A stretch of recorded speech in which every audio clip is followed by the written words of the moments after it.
जनाचे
शिव वेळो वेळा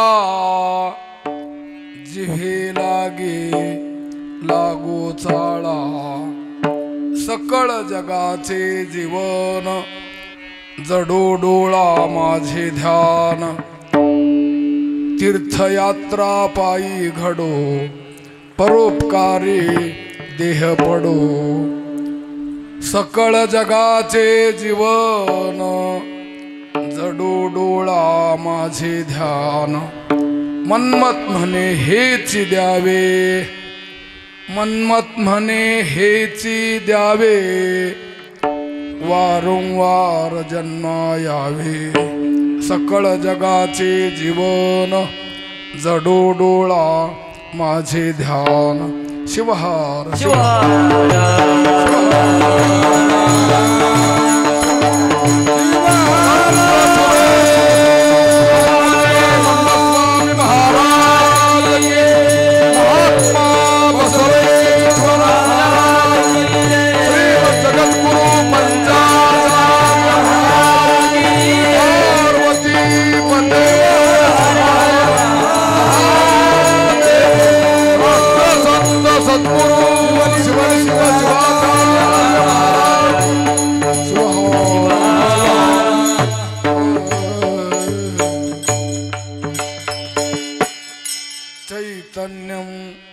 शाश्वतं शान्तं व्योमातीतं निरञ्जनं नादबिन्दुकलातीतं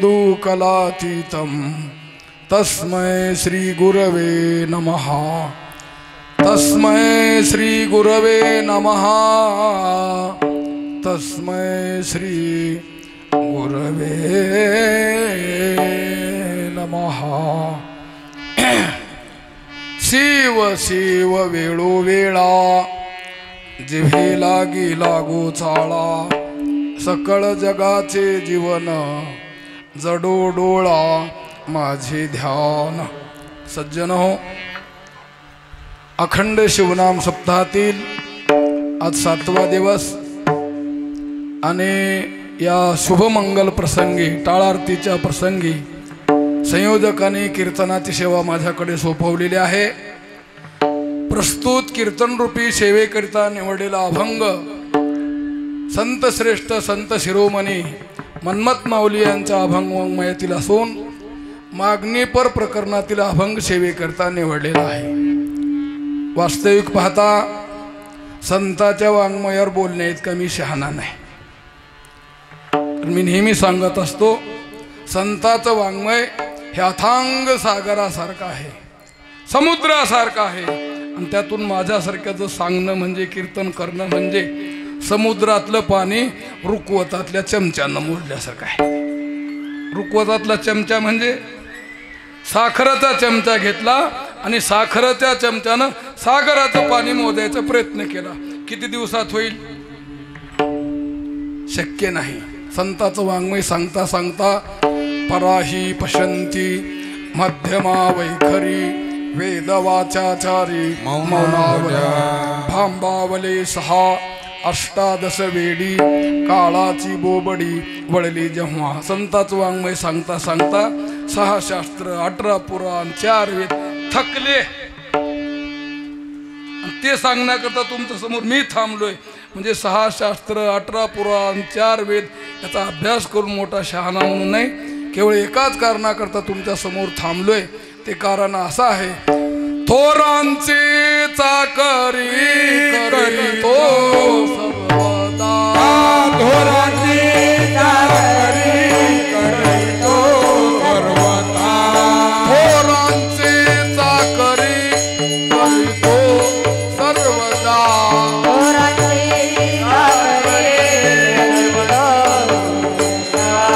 तुझा माझा धंदा आवडे ना. तुझा माझा धंदा आवडे ना. तुझा माझा धंदा आवडे ना. थोरांचे चाकरी करीतो सर्वदा. थोरांचे चाकरी करीतो सर्वदा. थोरांची चाकरी करीतो सर्वदा. थोरांची चाकरी करीतो सर्वदा. तुझा माझा धंदा आवडे ना. धंदा आवडे ना.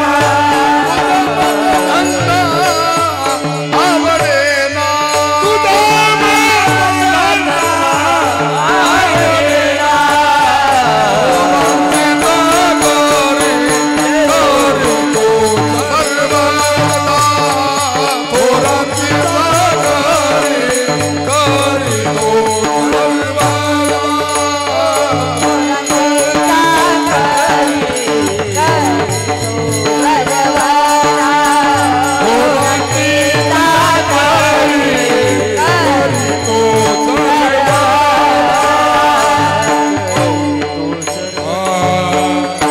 थोरांची चाकरी करीतो सर्वदा.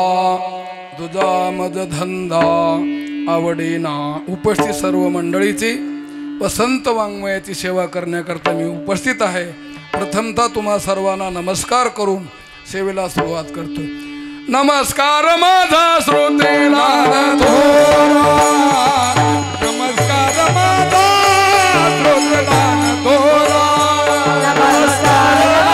श्रोतेला थोरा.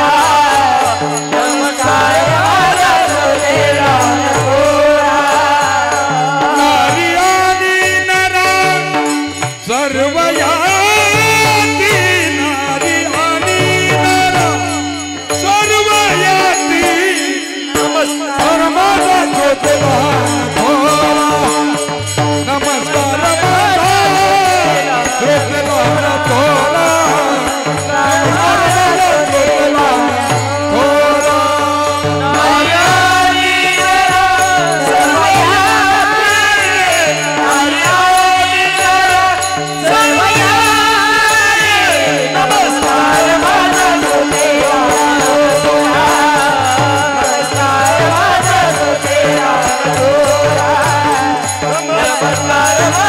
श्रोतेला थोरा.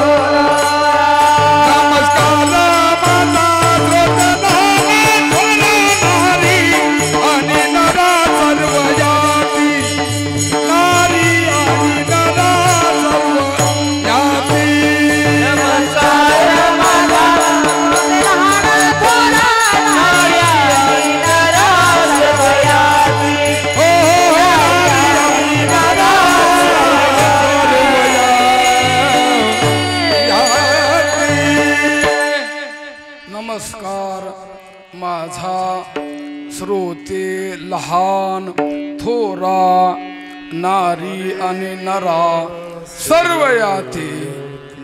पुनश्च एकदा सर्वांना नमस्कार करून सेवेला सुरुवात करतोय.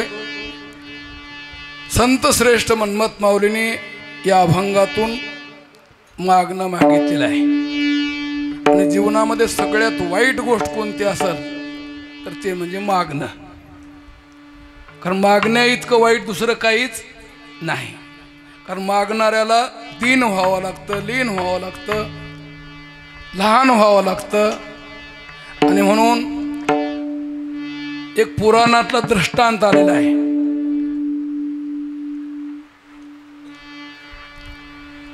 बळीचा म्हणजे दैत्याचा राजा बळी. कोण? दैत्याचा राजा बळी पण धर्माप्रमाणे वागणारा होता. आणि माऊली सांगतात, स्वधर्माचारे वर्तता इंद्र संपत्ती हाता, खोटे नाही हो सर्वथा, स्वधर्मनिष्ठा श्रेष्ठ. स्वतःच्या धर्माचे आचरण करणाऱ्या माणसाला देवाकडे जायची गरज नाही, तर देव त्याच्याकडे येतो. भाग्य देव घरा येती, रिद्धी सिद्धी हो रामती, रिद्धी सिद्धी हो रामती, रिद्धी सिद्धी हो रामती. भाग्य देव घरा येती, रिद्धी सिद्धी हो रामती, रिद्धी सिद्धी हो रामती, रिद्धी सिद्धी हो रामती. हो भाग्य देव घरा येती, रिद्धी सिद्धी हो रामती, रिद्धी सिद्धी हो रामती, रिद्धी सिद्धी हो रामती. भाग्य देव घरा येती, रिद्धी सिद्धी हो रामती, रिद्धी सिद्धी हो रामती, रिद्धी सिद्धी हो रामती. हो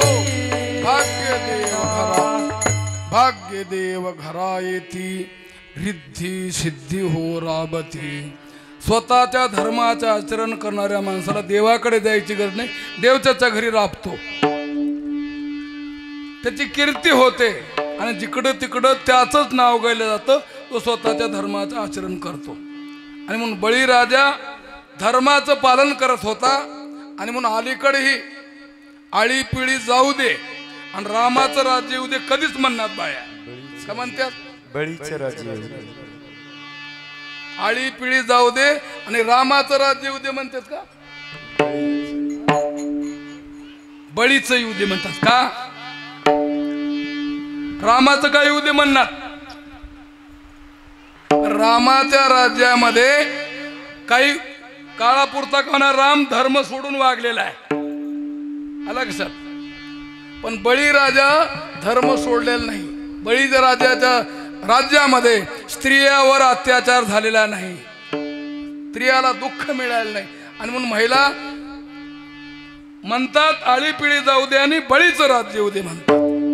आणि म्हणून तिकडं तिकडं बळीचं नाव वाढलं, देवाचं नाव कमी झालं आणि बळीचं वाढलं. जिकडं तिकडं बळी बळीच म्हणून लागले.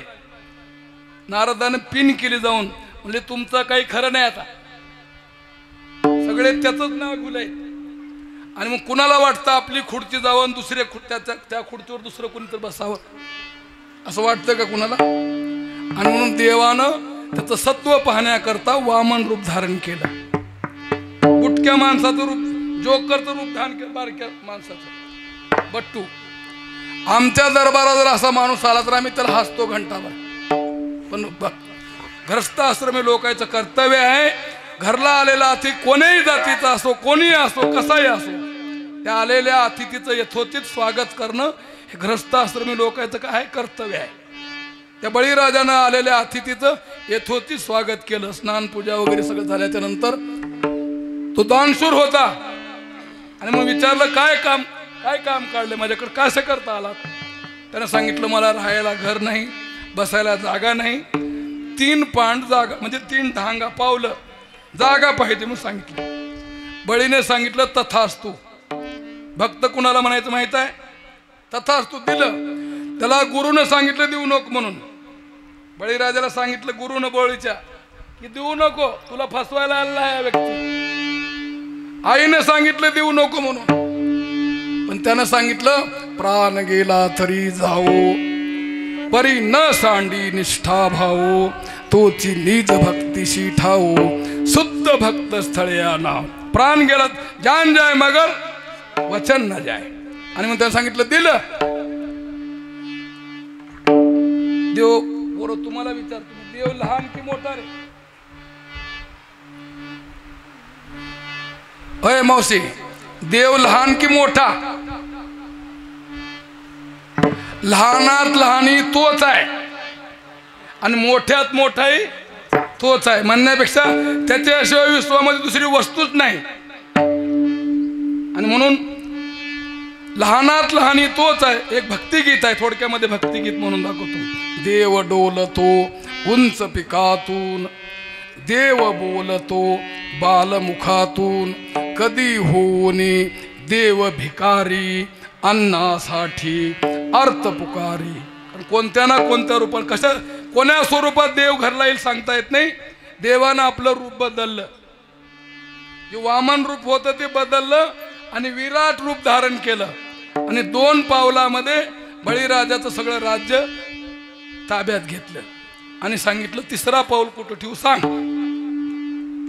कुठं ठेवू मामा? 3रा पाऊल कुठे ठेवू सांगा. तो भक्त होता, त्याने सांगितलं माझ्या मस्तकावर ठेव, डोक्यावर ठेव. आणि देवानं त्याच्या डोक्यावर पाय ठेवला, त्याला पाताळात घातलं. पण देव त्याच्या भक्तीवर प्रसन्न झाला आणि सांगितलं काय मागायचं का माग. त्यानं म्हणतो जो स्वतः मागतो तो दुसऱ्याला काय देणार आहे? घरोघरी भीक मागे पोटासाठी, परवस्तू भेटी कैशी तया. जो स्वतः मागतो तो काय देणार आहे? आणि म्हणून मला काही नको. संत म्हणतात नको काही आणि देव म्हणतो माग. आणि अशी ती रीत आहे. न मांगे मोती मिले, न मांगे मोती मिले, मांगे मिले नहीं भीक. कही तो कबीरा क्या खूब है, जग की उलटी रीत. जो जीवन आलाय त्याला म्हणतात थोडं घ्या आणि ज्यानं म्हणते वाढ माय त्याला म्हणतात पुढच्या घरी होय. ज्यानं मागायला त्याला म्हणतात पुढे होय आणि जर पूर्ण नको म्हणतात घे थोडं. बळीराजा म्हणतो मला काही नको, देव म्हणतो माग. बळीराजाने सांगितलं, स्पष्ट सांगितलं, नको मज मोक्ष सुख, वारंवार दावी मुख. मला मोक्ष सुखाची अपेक्षा नाही, सतत तू मला समोर माझ्या राहा, वारंवार मला माझ्या समोर राहा. आता राजाच्या समोर वारंवार राहायचं असेल तर काय म्हणून राहावं लागेल? सेवक म्हणून. आणि म्हणून एकदा देवानं मागितलं तर त्याचं राज्य संपूजितो हातामध्ये दंडुका घेऊन थांबावं लागलं. आता आम्ही कुणाला काय काय मागतो आणि कुणाचा सेवक व्हावं लागेल. आणि म्हणून काही मागायचं नाही. संत मन्मथ माऊली म्हणतात देवाची भीती कुठपर्यंत? तो वरीच देवा तुझ लागी भ्यावे, मागायाची हाव वासे चित्ती, तितू के सांडिता तुझे भय काय रंकाने रावत तुल्या. काही मागायचंच नसेल काय भीती आहे कुणाची? एकीकडे संत सांगतात मागायचे नाही आणि दुसरीकडे तेही न मागतात. असा विरोधाभास का? थोडक्यामध्ये सांगतो, गेल्या 7 दिवसापासून हा अखंड शिवनाम सप्ताह चालू आहे. कुणी अन्नदान केलंय, कुणी झाडलोट केलंय, कुणी भजन केलंय, कुणी जी जमल ती सेवा केलेली आहे. आणि तुम्हालाही देव प्रसन्न होणार आहे. मागत असताना नेमकं काय मागावं, आम्ही सामान्य माणसानं काय मागावं हे कळण्याकरता संत मागतात. वास्तविक पाहता संताला काही मागायची गरज नाही. आम्ही मागतो काय मागतो? मी नेहमी सांगत असतो, आम्ही देवाच्या पाया पडून देवाला काय मागतो? देवा मला सुखी ठेव. त्याच्यानंतर माझ्या पिंट्याला सुखी ठेव. आणि 3रा नंबर त्याच्या माईला सुखी ठेव.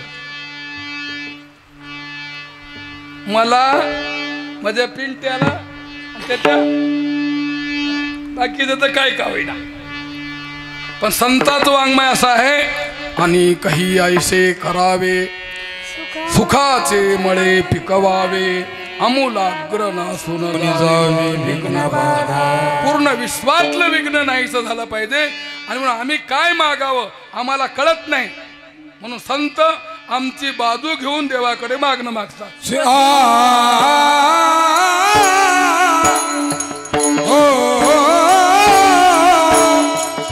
शिव शिव वेळो वेळा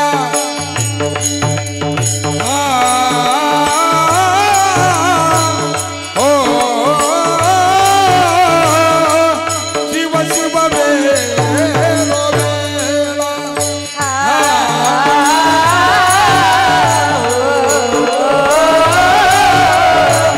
शिव शिव वेळो वेळा शिव शिव वेळो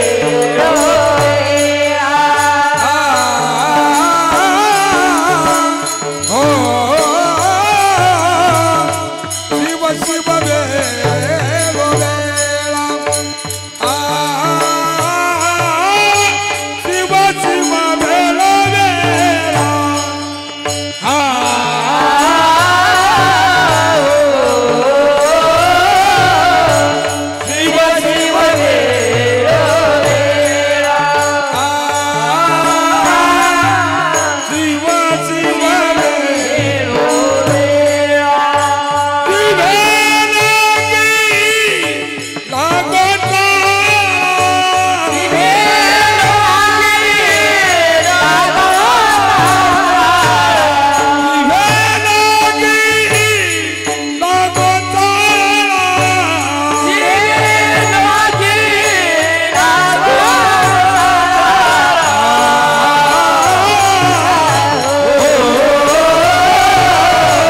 शिव शिव वेळो वेळा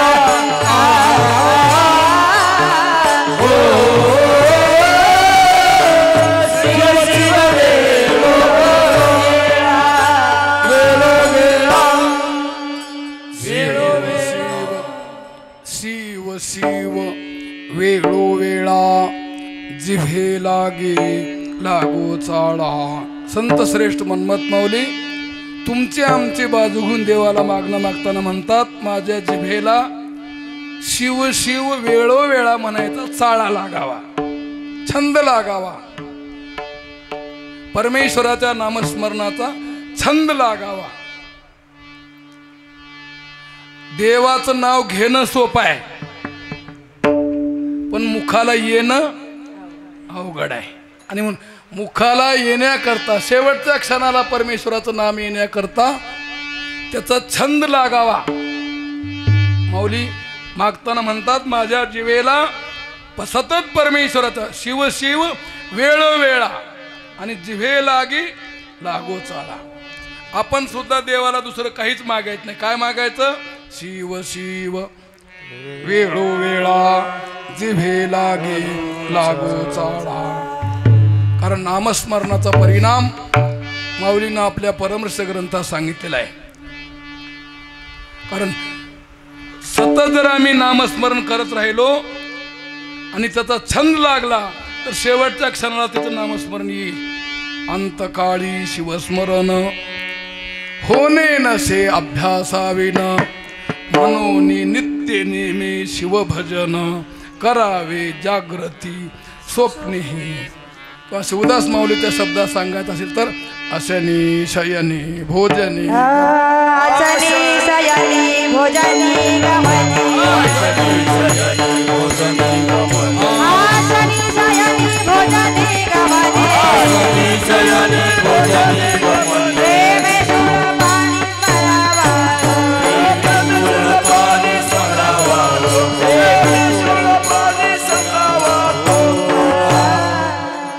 आसनी शयनी भोजनी गमनी प्रेमेशुळपराणी स्मरावा तू. वेळोवेळा परमेश्वराचं नाम मुखाला आलं तर शेवटच्या क्षणाला येईल. आणि मग ते येण्याकरता देवाकडे मागणं मागितलं. आणखी काय मागितलं? सकळ जगाचे जीवन, सकळ जगाचे जीवन, सकळ जगाचे जीवन, सकळ जगाचे जीवन,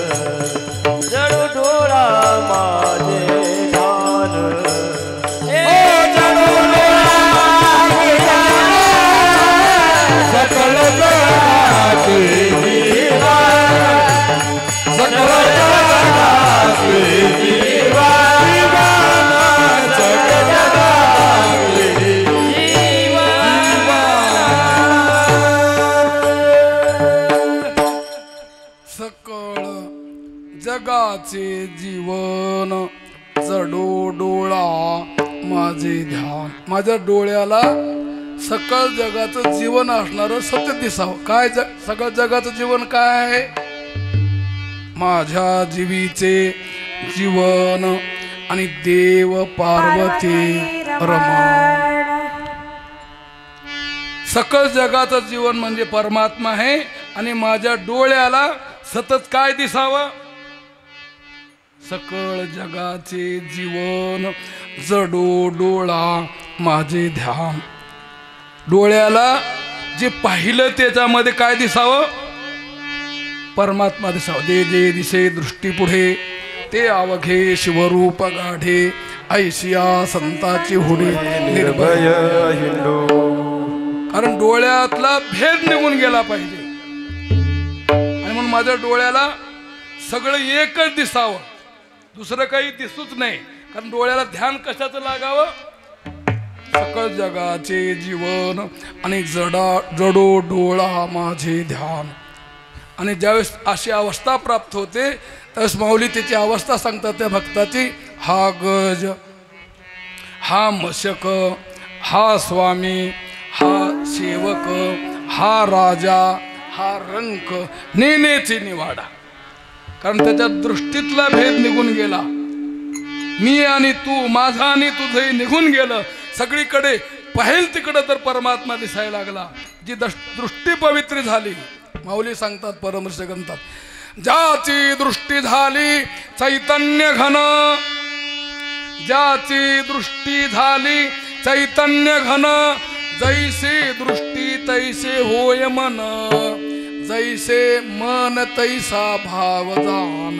अभेद ज्याचा. आणि माणसाचा भाव अभेद होण्याकरता अगोदर वाणीला परमेश्वराच्या नामस्मरणाचा छंद लागावा आणि डोळ्याला सुद्धा त्याचंच ध्यान लागावं. डोळ्याला ध्यान लागण्याकरता अगोदर वाणीला लागणं गरजेचं आहे. म्हणून सगळ्यांनी वाणीनं परमेश्वराचं चिंतन करायचं. शंकर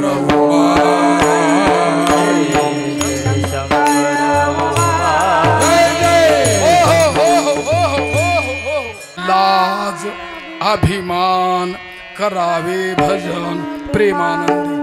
पण आमचं गणित इथं चुकलेलं आहे. आम्हाला घरचं काम करत असताना आळस येत नाही. रुकवतातलं काही तयार करतात बाहेरला झोप येते का? आणि हिवाळ्यामध्ये जर मोटर चालू करायची असेल रात्रीच्या टाइमला शेतकऱ्याला आळस झोप येते का? येत नाही. घरचं काम करत असताना आळस येत नाही. पण इथं म्हणलं की गुरु महाराज मंदिराकडे गेल्याचं काय भांडायचे ते भांडा. जसं जसं ह्या घरच्या बाया त्याला गप्प बसा म्हणून लागले मामा, तसं तसं सोर वाढला. असं होतं की नाही? भांडणं करणाऱ्याला करू नका म्हणल्यावर जसं जसं ह्या घरच्या बाया त्याला भांडणं करू नका तसं वाढलं इकडे.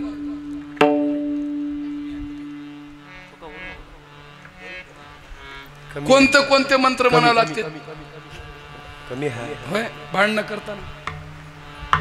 नको त्या शब्दाचा उच्चार करत असताना आम्हाला लाज वाटत नाही, पण परमेश्वराचं नामचिंतन करताना लाज वाटते. आणि तिसरी गोष्ट अभिमान. मी नेहमी सांगत असतो अभिमान आम्हाला घरी कधीच येत नाही. किती बऱ्या म्हणजे आमच्या हेला काही कळत नाही म्हणून तुमची म्हणता का नाही मला माहित नाही. आमच्या हेला काही कळत नाही म्हणून किती बरे म्हणजे कोणी सोडून देत नाही तिला. पण इथं म्हणा तुमचा टाळ चुकला म्हणून वाजत बसतोस तूच. आणि ध्यानात ठेवा, तुम्हाला जर आनंद पाहिजे असेल, परमार्थातला आनंद पाहिजे असेल, या 3 गोष्टी सोडल्याशिवाय मिळणार नाही. आणि म्हणून उपस्थितांना विनंती करतो, मी तुमचा जास्त वेळ घेणार नाही, पण ज्याला हात आहे त्यांनी टाळी वाजवा, तोंड आहे त्यानं म्हणा, नसल त्यानं शेजाऱ्याचं उष्ण घेऊ नका. शंकर उमा शंकर शंकर जय जय शंकर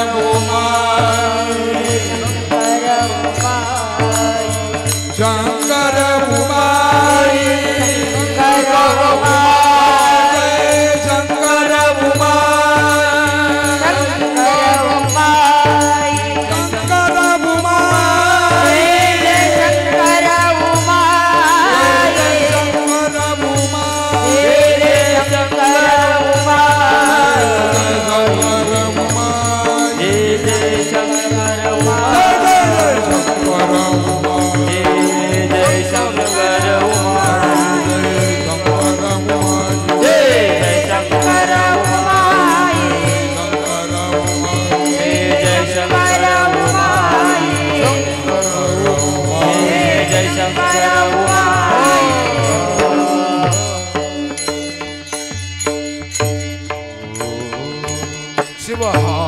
शिवहार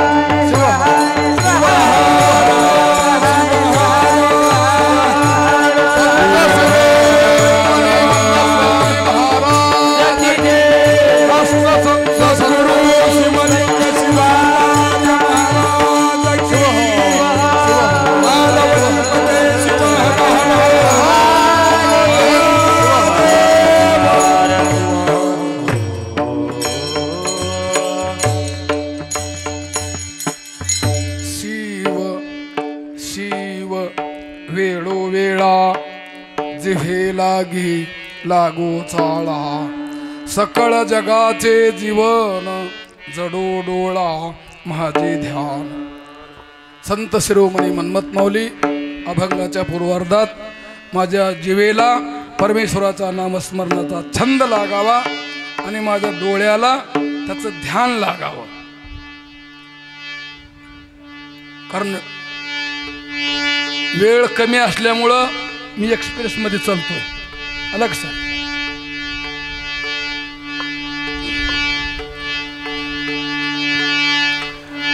आणि आपण मराठीत अभंग मराठीत आहे की कन्नड मध्ये की इंग्रजीत आहे? मराठीत आहे.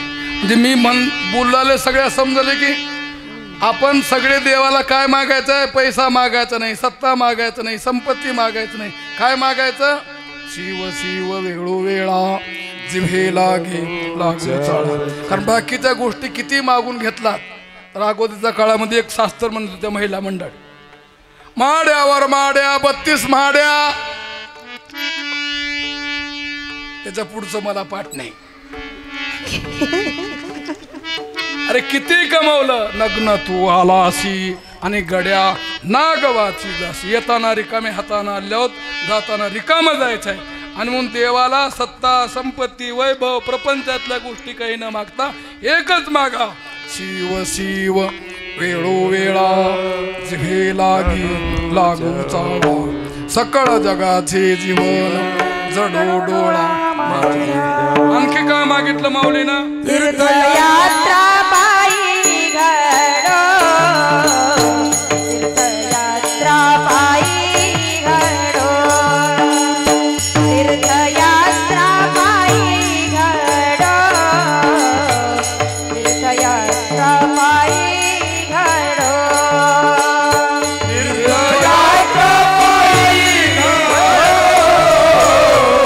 तीर्थयात्रा पायी घडो, तीर्थयात्रा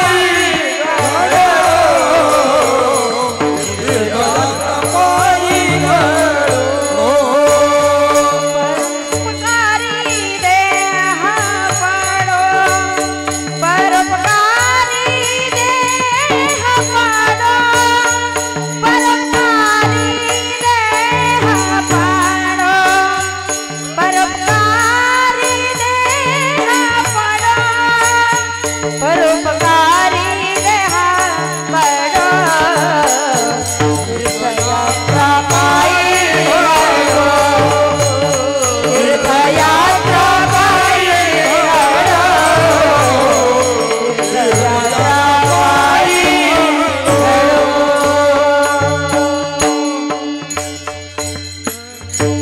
तीर्थयात्रा पायी परोपकारी देह पडो.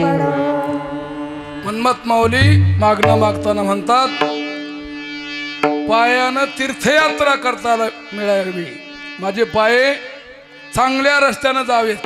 तीर्थयात्रा याचा अर्थ चांगल्या रस्त्यानं, आड रस्त्यानं जाऊ नये, वंगड्या रस्त्याला जाऊ नये. आणि म्हणून माझे पाये सन्मार्गानं चालावेत. चालत असताना सन्मार्गानं जावं. आणि मला जे मिळाला देह आहे, हा देहानं काय करावं? देह परोपकारी देह पडो. देहानं परोपकार घडावा. 6 शास्त्र 18 पुराण आणि याचं सार सांगितलेलं व्यासानं. मला संस्कृत जमत नाही पण तरी म्हणण्याचा प्रयत्न करतो. पापाय परपीडनम पुण्याय परोपकार. परोपकाराय पुण्याय आणि पापाय परपीडनम. परोपकारानं पुण्य मिळतं आणि परपीडा दिलं तर पाप मिळतं. आणि मग तुम्हाला जीवनामध्ये सुख पाहिजे असेल, समाधान पाहिजे असेल तर पाप करायचं नाही. आणि म्हणून देवाकडे मागणं मागताना म्हणतात माझा देह परोपकारा करता झिजावा. माझ्या देहानं थोडक्यामध्ये सांगतो 4 नमुन्याचे माणसं आहेत. किती नमुन्याचे? 4 नमुन्याचे. पहिला नमुना आहे स्वतः आनंदानं जगा आणि दुसऱ्याला आनंदानं जगू द्या. जगा आणि जगू द्या म्हणणारा एक वर्ग आहे. एक वर्ग असा आहे स्वतःच कल्याण झालं पाहिजे, त्याला दुसऱ्याची काही फिकीर नाही. एक्सप्रेस मध्ये दृष्टांत सांगतो. थंडीचे दिवस होते आणि थंडीच्या दिवसामध्ये एक लांब दाढीवाला माणूस तापत बसला होता. तापत बसला होता. तापता तापता कशी थिलंगी उडाली की त्याच्या दाढीला जाळ लागला. दाढी जळू देईल का त्यानं विजवण्याचा प्रयत्न करता. समोर माणूस थांबला. थांब थांब मला विजवू नको म्हणला. म्हणजे बिडी त्याची दाढी जळायला हरकत नाही, पण ह्याची बिडी दुसऱ्याचं वाटोळ झालं तर हरकत नाही, पण स्वतःचा फायदा झाला पाहिजे म्हणणारा एक वर्ग आहे. तिसरा वर्ग असा आहे स्वतःचं वाटोळ झालं तर हरकत नाही, पण दुसऱ्याचं चांगलं होऊ द्यायचं त्याचा कर्तव्य. कारण वेळ कमी असल्यामुळे दृष्टांत एक्सप्रेस मध्ये सांगतो. समोरासमोर 2 भक्त भक्ती करत बसले होते. एक इकडं तुमच्या 2 मंदिर आहे. एक हनुमान मंदिर आहे आणि इकडं सिद्धेश्वर मंदिर आहे. 2 इकडल्या मंदिरात एक भक्त बसला, इकडल्या एक मंदिरात भक्त बसला आणि देवाची प्रार्थना करायला सुरुवात केली. देव अनेक की एक मामा, देव एक की अनेक, देव एक आणि भक्त अनेक. आणि म्हणून देव एकदाच दोघाला कसं भेटल. दोघं भक्ती करायला लागले. देव प्रसन्न झाला आणि एका भक्ताला सांगितलं वरुण काय पाहिजे माग. त्यानं मागाव का नाही, त्याला काय पाहिजे ते. त्यानं मला तिकडे गेलतो, त्याच्याकडे गेलतो का समोरच्याकडे. त्यानं म्हणलं नाही तुझ्याकडे आला, तुला काय मागायचं माग. त्यानं विचार केला आपण किती जरी मागितलं तर त्यानं आपल्यापेक्षा जास्त मागणार आहे. आणि म्हणून म्हणलं देवा मला मागायचं काय कळलं ना. म्हणला त्याच्याकडे जा आणि त्यानं जे मागितलं त्याच्या दुप्पट मला होते म्हणलं. देवानं तथास्तु म्हणला आणि त्याच्याकडे गेला. त्याला सांगितलं मी तुला प्रसन्न आहे, काय पाहिजे माग. त्यानं मागाव का नाही, त्याला काय पाहिजे ते. त्यानं म्हणलं तिकडे गेलतो का, गेलतो काय मागितलं काय नाही. म्हणजे तू जे मागिततील त्याच्या दुप्पट होते म्हणलं. ह्यानं विचार करला मी 1 कोटी मागितलं त्याला किती मिळतील पोरं 2. मी 1 बंगला मागितलं त्याला किती बंगले मिळतील 2. मी 1 गाडी मागितलं त्याला 2. मी 1 बायको मागितलं त्याला डबल सगळं तिकडं. ह्याचं काय बिघडणार तर ह्याला जेवढं फायदा ह्यानं 10 मागून घ्यायचं होतं. आणि प्रवृत्ती सांगायला लागलो मी. ह्यानं मागता मागता देवाला मागायला सुरुवात केलं. माझा 1 डोळा आंधळा कर म्हणले. आता ह्याचा डोळा 1 आंधळा त्याचे किती होतील माय 2. माझा 1 पाय लंगडा कर म्हणून सांगितले. माझ्या दारात अंगणातच म्हणता की माझ्या अंगणामध्ये 1 मोठा खड्डा कर म्हणून सांगितले. आता ह्याच्या अंगणात 1 खड्डा तर त्याच्या अंगणात किती राहतील 2. डोळे नाहीत, पाय नाहीत आणि दरवाजातच 2 खड्डे आहेत. कुठं जाईल त्याला खड्ड्यात घालण्याकरता ह्याचा काय काय फायदा झाला. ही प्रवृत्ती आहे. आणि महत्वाची प्रवृत्ती मला सांगायची आहे. स्वतः कष्ट सहन करून, स्वतः दुःख सहन करून जो इतराला सुख देण्याचा प्रयत्न करतात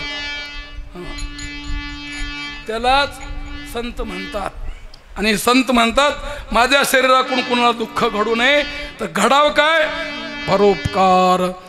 जगाच्या कल्याणे तुमचे अवतार.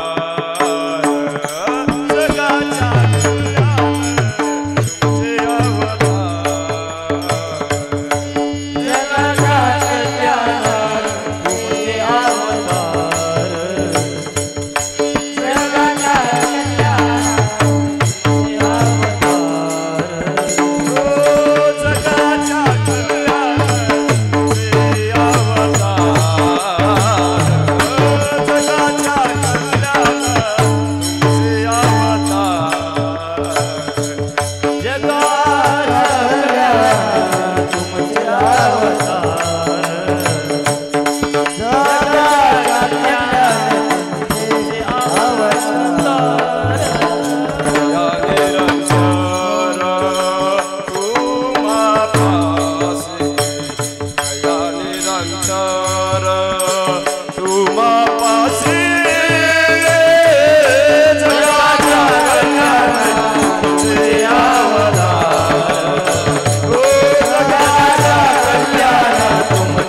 कल्याणा तुमचे अवतार दया निरंतर तुम्हापाशी.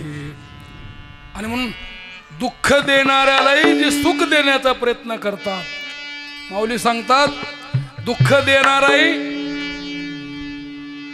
कारण हात आपलाच आहे डोळा आपलाच आहे. चुकून डोळ्याला बोट लागलं, डोळा फुटला तर हात तोडतो का कोणी? आणि म्हणून माझ्या डोळ्याला जिकडे तिकडे परमात्मा दिसावा, म्हणजे मीच दिसावा. आणि मीच दिसत असल्यामुळं दुःख देणाऱ्याला सुद्धा सुख चिंतावं आणि दुःख देणाऱ्याला सुद्धा सुख देण्याची प्रवृत्ती माझ्याकडे निर्माण व्हावी, म्हणजे परोपकार माझ्याकडून घडावा. आणि एवढं जर देत असतील तर माऊली शेवटी सांगतात मनमत मने द्यावे द्यावे मनमत मने द्यावे मनमत मने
शिव वेळोवेळा मनमत म्हणे हेच द्यावे.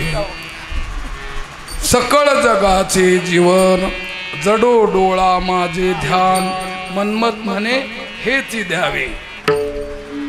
तीर्थयात्रा पायी घडो परोपकारी देह पडो मनमत म्हणे हेच द्यावे. आणि हे देत असेल तर मग वारंवार जन्मा यावी. आणि मग देवाला आपण दुसरं काही न मागता सगळ्यांनी मिळून परमेश्वराला एवढंच मागूया, शिव शिव वेळो वेळा आणि जन जिवे लागे लागू चाळा. आणि मागण्याची सद्बुद्धी तुम्हाला मला सर्वांना पार्वतीपती परमेश्वरानं मन्मथ माऊलीनं गुरु माऊलीनं द्यावं असं त्यांच्या मंगलमय चरणी प्रार्थना करून ही माझी झालेली सेवा प्रथम तर सद्गुरु माऊली आणि तुम्ही जमल्या संसदनाच्या चरणी समर्पण करून सेवेला विराम. गुरुराज माऊली